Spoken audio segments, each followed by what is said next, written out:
3 point दिए हुए हैं, हमारे पास 3 पॉइंट्स हैं ऑलरेडी P1 P2 P3। तो जो ट्रायंगल बनेगा P1 P2 P3 उसका एरिया क्या होगा।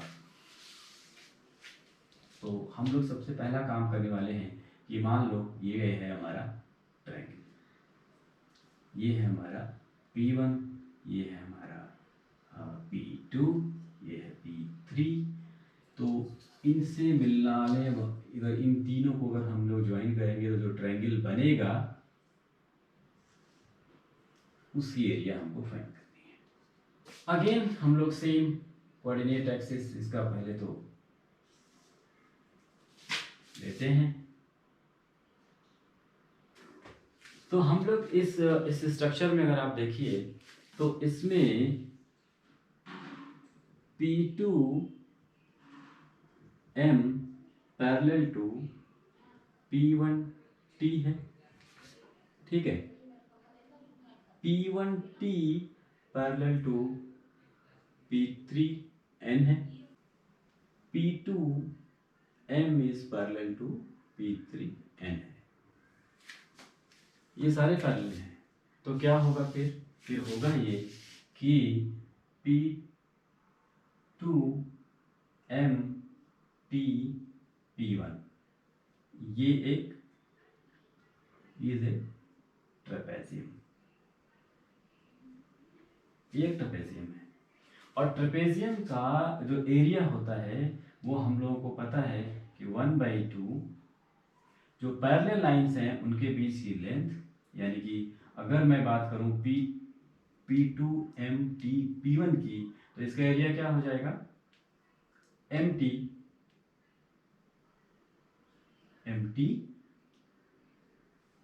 मल्टीप्लाइड बाई ये जो दोनों साइड्स हैं जो पैरेलल बनाती हैं इनका सम, यानी कि P2M प्लस P1T। तो ये ट्रेपेजियम है और इस ट्रेपेजियम का एरिया मैं कह रहा हूं, एरिया P2MT P1, इसका एरिया ये होगा। सो सिमिलरली अब आप देखो कि P1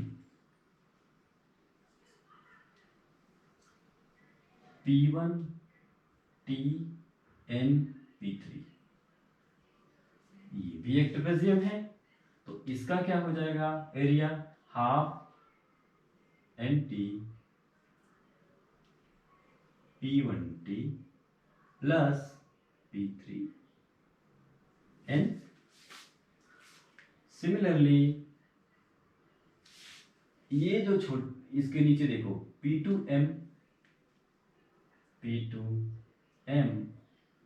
N P3 ये भी एक ट्रेपेजियम है। इसकी एरिया क्या होगी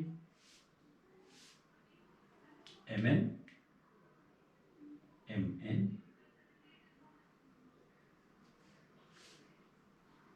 P2M प्लस P3। ये बहुत सिंपल है। तो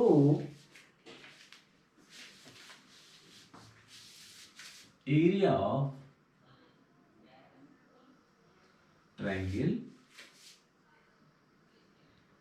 P1 P2 P3 कितनी होगी, इस पूरे की area is equal to area of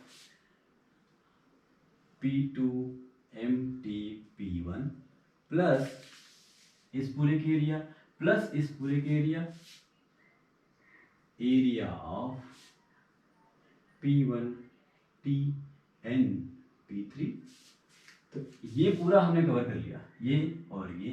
तो अगर हम बीच वाले ये नीचे से अगर इस पूरे एरिया का ये फुल का एरिया निकाल दिया और इसको माइनस कर दें, P2M N P3 को माइनस कर देंगे तो हम लोगों को P1 P2 P3 की एरिया निकल जाएगी। तो ये हो जाएगा आपका एरिया P2M N P3। ये क्लियर है। अब आते हैं इनको लिख देते हैं जैसे है एग्जैक्टली उसी फॉर्म में। P2 M T P2m plus P1t plus half NT P1t plus P3n minus half Mn P2m plus P3। ठीक है, अब इसमें हम लोग क्या करने वाले हैं कि इन सबको x1 x2 और x3 के फॉर्म में ये सारी चीजें इसमें हम लिख देंगे और ये निकल के आ जाएगा। तो चलिए वैसे करते हैं हम लोग। हाफ और एम्प्टी, अब देखो क्या होगा। हाँ, एक्स कोऑर्डिनेट देखो, आप यहाँ तक x1 है, एक्स कोऑर्डिनेट m का x2 है, तो x1 माइनस x2, तो आपको हो जाएगा half x1 minus x2 into P2m plus P1t। P2m कितना हो गया, ये यहां से यहां तक, ये हो गया y2 प्लस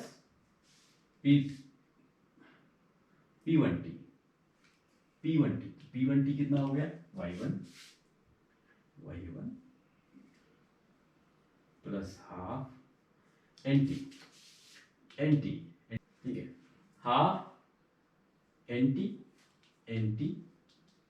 क्या हो गया, एक्स कोऑर्डिनेट n का है x3 माइनस x1, तो ये हो जाएगा x3 माइनस x1, और ये हो गया P3n P1t, तो P1t y1 plus P3n y3,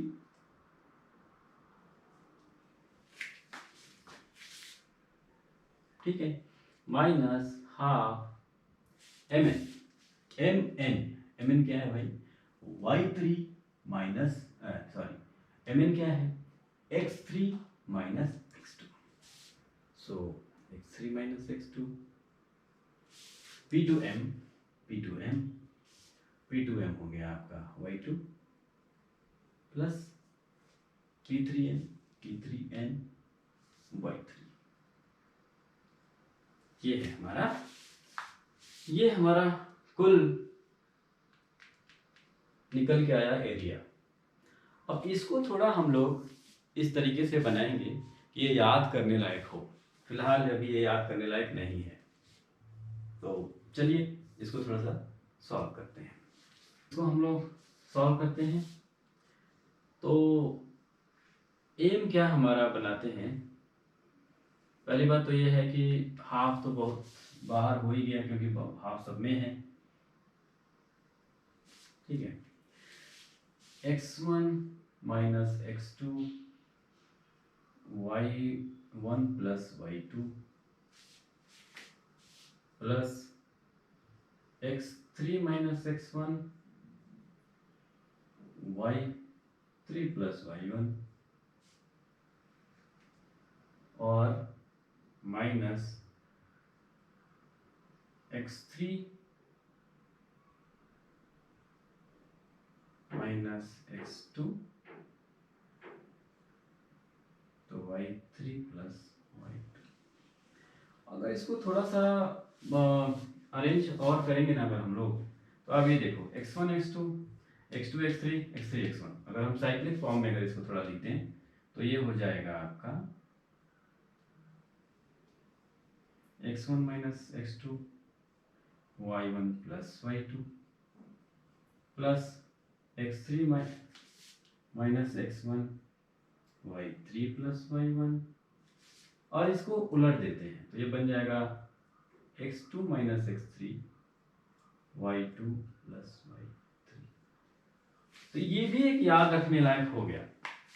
देखो x कोऑर्डिनेट का डिफरेंस और सेम y कोऑर्डिनेट का प्लस, यहाँ भी वही है यहाँ भी वही है। अगर हम लोग थोड़ा इसको और अरेंज करें साइक्लिक फॉर्म में ना तो थोड़ा और अच्छा लगेगा, x1 minus x2 y1 plus y2 plus इसको पहले लिख देते हैं x2 minus x3 y2 plus y3 plus x3 minus x1 y3 plus y1। ये देखने में अच्छा लग रहा है ना, x1 minus x2 y1 plus y2, x2 minus x3 y2 plus y3, x3 minus x1 y3 plus y2। तो ये साइक्लिक ऑर्डर में आ गया, x1 x2 x2 x3 x3 x1। ये याद करना इजी है। अब इसको थोड़ा सा ना और जिस तरीके में से किताबों में लिखा रहता है हम लोग उस वैसे लिखने की कोशिश करेंगे। अभी इसको ना थोड़ा ब्रेक कर देते हैं, थोड़ा सा और सिंपल करते हैं। तो जो किताबों में लिखा रहता है उसको थोड़ा सा, हालांकि ये भी याद करना आसान है, लेकिन जो किताबों में लिखा रहता है उसके हिसाब से थोड़ा सा इसको हम लोग करते हैं, इसको ब्रेक करते हैं ये पूरे के पूरे को। ठीक है, चलो मल्टीप्लाई करते हैं। x1 y1 plus x1 y2 minus x2 y1 minus x2 y2। ठीक है, अब plus x2 y2 plus x2 y3 minus x3 y2 minus x3 y3, x3 y3 plus x3 y1 minus x1 y3 minus x1 y1। अब इसमें आप देखो कुछ कटने वटने लायक है क्या, तो देखो x1 y1, ठीक है, ये कट गया। और कुछ कटेगा, x2 y2 माइनस में है, x2 y2 यहाँ प्लस में है, ये भी कट गया। x3 y3 माइनस में है, x3 y3 प्लस में है, ये भी कट गया। ठीक है, तो x वाला जो टर्म बचा, अब कोई कटने लायक बचा क्या, x1 y2 नहीं, अब कुछ नहीं बचा। तो अब हम लोग इसको ऐसे करते हैं कि x1 है और कहीं x1 है, x1 यहाँ पर भी है ना। तो आप एक काम करते हैं, x1 कॉमन लेते हैं, x1 कॉमन ले लिया यहाँ से और यहाँ से, क्या मिला, y2 minus y3 plus x2 यहाँ भी है, इसको ले लेते हैं हम लोग y3 minus y1 plus x3 ले लेते हैं अब हम लोग इसका और इसका, तो x3 हम लोग यहाँ से लेते हैं y1 माइनस y2। तो ये थोड़ा सा और छोटा और सिंपल हो गया। ये हो गया आपका x1, देखो 1 2 3 2 3 1 3 1 2, तो x1 y1 minus y2, x2 y3 minus y1, x3 y1 minus y2। और अगर हम लोग इसी चीज को डिटर्मिनेंट के फॉर्म में लिखेंगे तो ये हो जाएगा हमारा x1 x2 x3 y1 y2 y3 1 1 1। तो इसको याद रखना बेहद आसान है। तो ये एरिया पे ट्रायंगल है जिसका तीनों coordinate x1 y1 x2 y2 और x3 y3 है। तो इस तरीके से हम लोग area of A triangle find कर लिए। तो देखिए, जो आपको याद रह जाए, ये याद रह जाए, अच्छा है, ये सिंपलेस्ट है, याद रखना बहुत ही आसान है। तो इस वीडियो में इतना ही, और अगली वीडियो में हम लोग क्या करने वाले हैं कि स्ट्रेट लाइन की शुरुआत करने वाले हैं, कि अगर स्ट्रेट लाइन है तो उसका इक्वेशन कैसे लिखेंगे, स्ट्रेट लाइन अगर है तो दो स्ट्रेट लाइन इंटरसेक्ट कैसे करेंगी, उनके बीच का डिस्टेंस क्या होगा, परपेंडिकुलर कोई पॉइंट से ड्रॉ करते हैं हम लोग। तो ये सारी चीज़ें हम लोग नेक्स्ट वीडियो में कवर करेंगे। आज के लिए इतना ही, थैंक यू।